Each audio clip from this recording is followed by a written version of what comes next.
Gas Is it cheaper? Gas is not Gas cheap too is also. not cheap now. Abimbola. So I'm like, what is this one? What Abimbola, in all of this, I was a bit happy yesterday, Sha. How? That at least I'm keeping my energy. Okay. if I've not had light for like 9 hours, okay, thank you.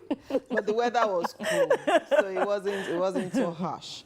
Okay, well, that's how, you know, we have decided to start dealing with this light situation. But let's see how this will work out at the end of the day. Interesting conversations we'll have on the program today on this side and on that side. But let's begin with our news points for today. Let's see, where should we start from? Okay, should we probably just take it from Mr. President, where there is an imminent cabinet reshuffle, according to the presidency. But then this will be hinged on ministers' performance. That the story says the presidency has confirmed that President Bola Tinubu will soon reshuffle his 47-man cabinet, but explains that the exercise, which may be carried out anytime from now, will be evidence-based. Besides, the presidency stated that Tinubu will be aided in his decision by public opinion that have been empirically extracted. Special advisor to the president on information and strategy, Bayo Ononuga, made this known while addressing newsmen at the State House, Abuja. Ononuga, who was in company, was senior special assistant to the president on digital and new media Ortega Ogra, said there was no timeline to when Tinubu would reshuffle his cabinet, which was inaugurated in August 2023.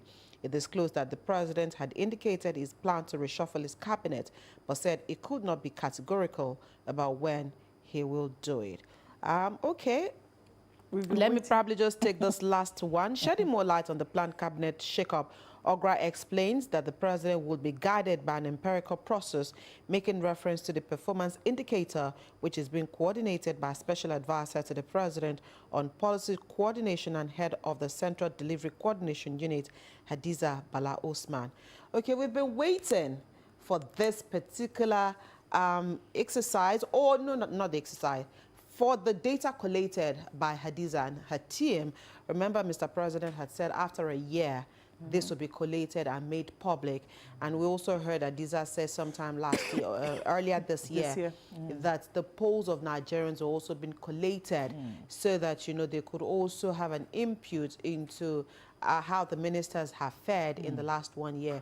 We do hope that when Mr. President is ready in days to come, as indications are, that truly this will reflect and the opinions of Nigerians will truly count this time around when Mr. President does his cabinet shake-up. So those that will stay, we don't know. Those that will go, we don't know. But there are rumors that Betty Edu may be reinstated.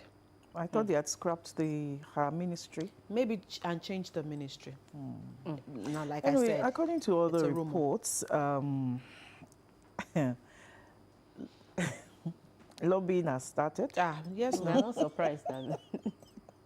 Lobbying has started. And I have something to say.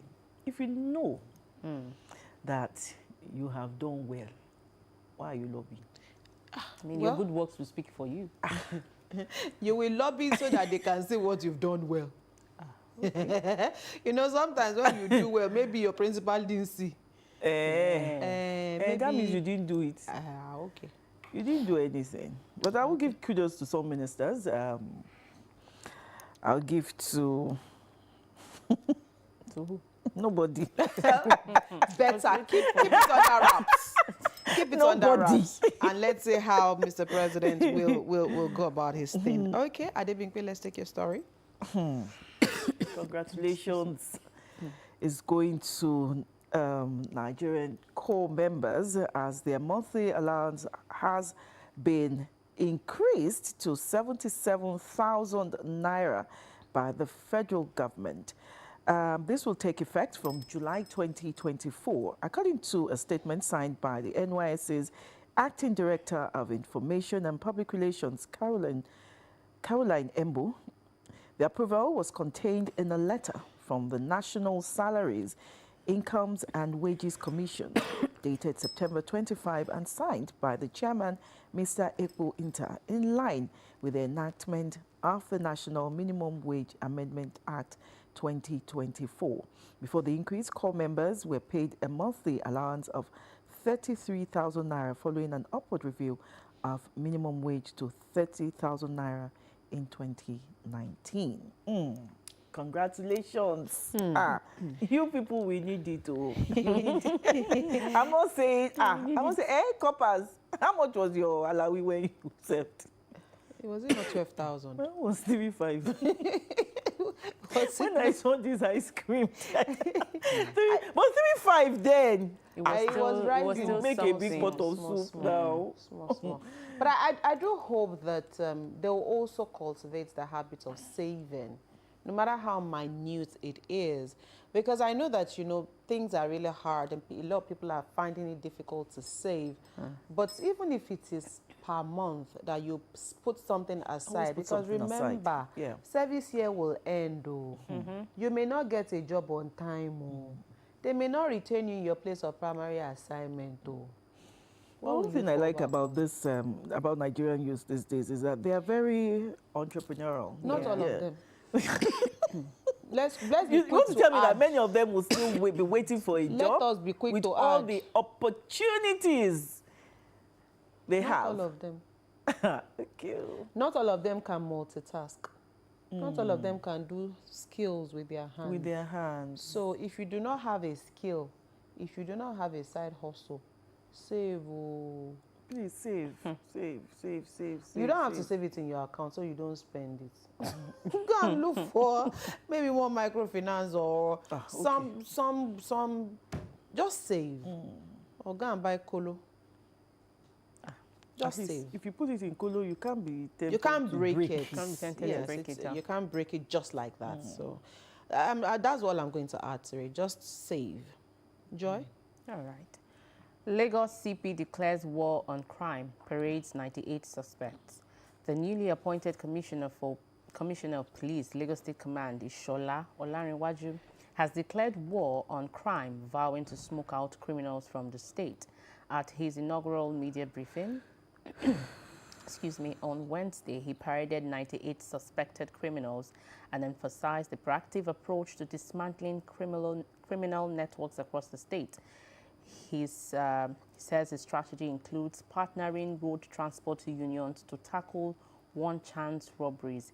He said to ensure public safety, all commercial buses would be tagged and easily identifiable so passengers will know exactly which bus they are boarding. He emphasized the proactive approach to crime fighting, detailing his team's readiness to dismantle criminal networks across Lagos.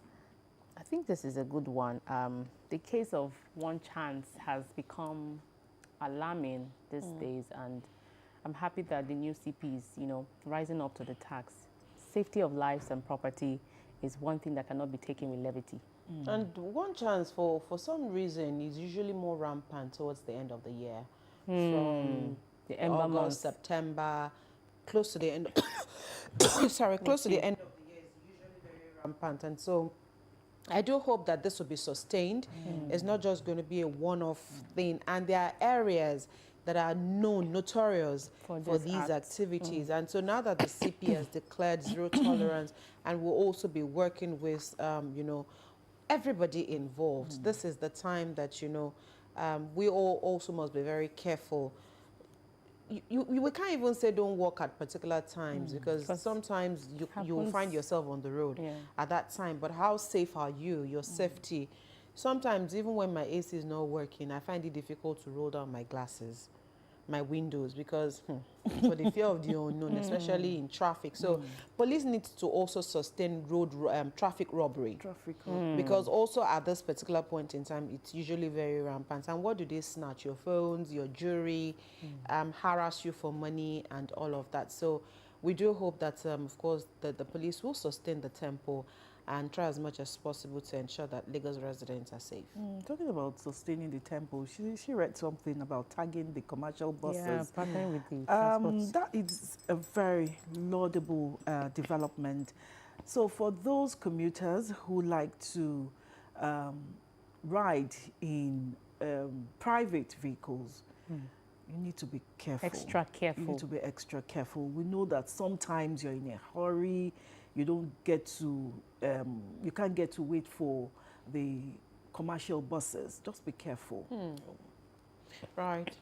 Caution is the word here. All right, let's go to X and take a look at one of the very many trending stories. Now, this particular story has many other trending stories around it. This particular one is about VDM, the very dark man. But of course, the very dark man is trending alongside Deji Adeyanju, it's trending alongside Bobrisky, trending alongside Fowles. Fowles and his father. And his father. And his father. So, of course, the very dark man had released a recording where Bobrisky was said to have bribed his way, you know, while in prison, or allegedly settled some EFCC officials to downgrade his, what is it called now, his case, and also probably enjoying facilities outside the prisons. Now, he also went ahead to join Fowles and his father, Femi Falana. And now the Falanas have, you know, issued a release, or asking Fowles to retract all of those things is said. But did you read that what do they call it? What do lawyers call it? I don't want to use the wrong word here. The letter. Yeah. Did you read it? Well, that document, anyway. The document. What I picked from that document was the fact that Fowles, also, you know, of course, his lawyers had said Bobrisky reached out to him, asking that he loaned him some money. 3 million. 3 million to pay for the executive lounge in prison. Meaning that Fowles didn't deny that anything of such may have happened. He didn't deny it, no. So, meaning that something of such could have happened. But to the tune of what VDM said is what is the grouse now. And the fact that he also said Fowles, in code, was not a straight guy. So, sometimes, and then VDM is saying, I haven't said anything wrong. Yes, he's insisting. I'm not retracting from me. I'm not retracting. And Bobrisky had come out to say that recording was doctored. But the thing is, doctored or not, there are facts here that should also be unraveled. And of course, the Minister for Interior has also asked that a committee be set up, or a thorough investigation be carried out into this particular situation. But will that investigation, will it be credible and really thorough? Exactly. Because if of all the, an institution is investigating itself. There's so many names involved. Big names. Too many names. Osimhen too. Victor Osimhen also sent 5 million naira to Bobrisky. But how did all this come out? One thing I know, or one thing I suspect, is that VDM isn't working alone. Yes, he isn't. VDM is just the mouthpiece. VDM is just the mouthpiece. There are people behind. There are people who are also feeding him with information, and usually, Joy and I were saying something this morning before we came on air. You see this thing, the phone. As much as it is a blessing, it's like a two-edged sword. The negativity of this thing. So if you don't want anything out of place, don't document it. The moment it is documented, it can get into the wrong hands. And you now start like they will say on X, you go explain tire. Who are you explaining to? Who is listening to you? Who is hearing you? So these things are far deeper than all of these things was saying. And it just shows that VDM is a tool. It has people who he's working with, and he has ways of getting information, materials that are open to him. I heard there was a recording, a voice recording, and Bobrisky said, Bobrisky is now saying that they used AI Yeah, that was what he He said said now, that that they it's doctored. doctored his voice, Yeah, that they used AI to... It's not impossible. It is not impossible, but to what effect?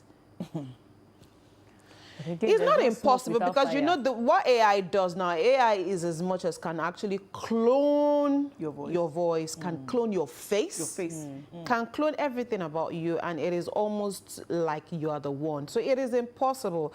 And so, of course, it is a hiding have place. To be careful with our phones. It's a like you hiding said. place. We have to be careful. And all those videos and pictures we put out there, anybody can pick it up and use it against you. I'm not supporting Bobrisky. I'm sure that the waiting for the end of this investigation. particular story hasn't been heard because, again, forward to the story as it Falanas, unfolds. yeah, and the Falanas have also promised or have threatened a court a suit against VDM if he doesn't retract. So let's see how this story pans out anyway, because I'm sure by tomorrow something else will break. Something else will break. All right, those are the news points as well as a trending story for today. We took a quick break. When the conversation returns, part one of our conversation on this side, and we are back again onto the many issues facing Nigeria. And this time, a lot of people are still asking that the Constitution of the Federal Republic of Nigeria, which started with we, who are the we? Who were the people that were there when the we was written? It is about time that Nigeria gets a new constitution written by the people of Nigeria. But again, who are those that will sit and write this constitution? What would be in this new constitution that a lot of people are calling for? The calls for a new constitution is the conversation after this short break.